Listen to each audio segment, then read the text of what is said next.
Ito mga boss, official nang in-announce ang bakbakan ni Tenshin Nasukawa versus Takuma Inoue.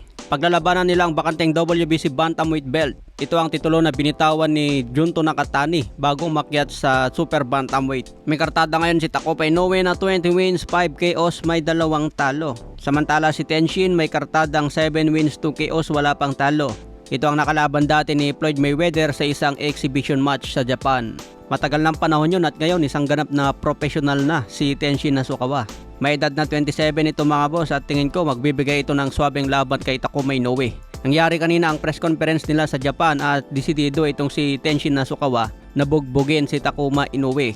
Matagal na daw niyang pinangarap na maging world champion kaya hindi na niya sasayangin ang pagkakataon na ito. Matatandaan na tinalo na rin ni Tenshin Nasukawa itong si Jason Moloney.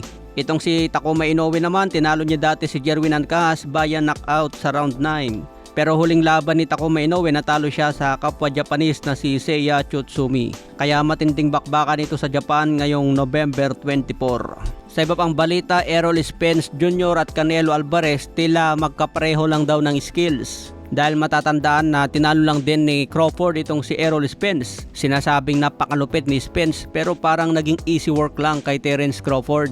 Ganon din si Canelo Alvarez mga boss.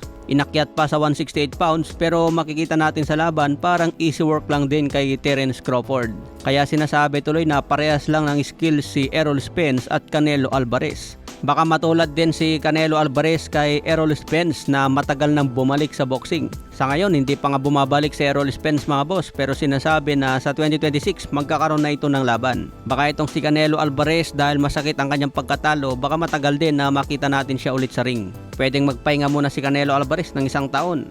Pwedeng babalik na lang sa 2026 o kaya 2027. May 2 laban pa si Canelo under ng Riyadh season. Kailangan niya tapusin yon. Sinabi ni Canelo na hindi pa naman siya magre-retiro sa boxing. Malakas pa naman daw siya at ipagpatuloy pa rin ang kanyang karera. 2 boksingero na lang kasi ang gustong makita ng mga fans laban kay Canelo. Laban kay David Benavides at laban kay Arthur Beterbiev. Kung yan ang makalaban ni Canelo Alvarez, magpapakita pa rin ng swabing laban. Sa iba pang balita, binabatikos ngayon si The Monster na Oye Inoue dahil ang kalaban niya si David Picasso.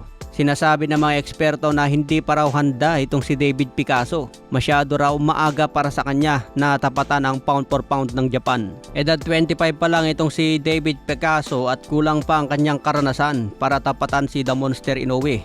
Huling panalo ni Picasso, tinalo niya si Kyonosuke Kameda.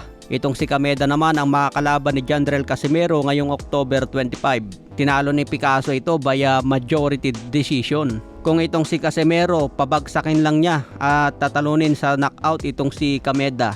Ibig sabihin niya na mas malakas pa raw si Casimero kumpara kay David Picasso. Kasi medyo nahirapan si Picasso dyan kay Kyonosuke Kameda. Kaya abangan natin ang matitinding laban mga boss.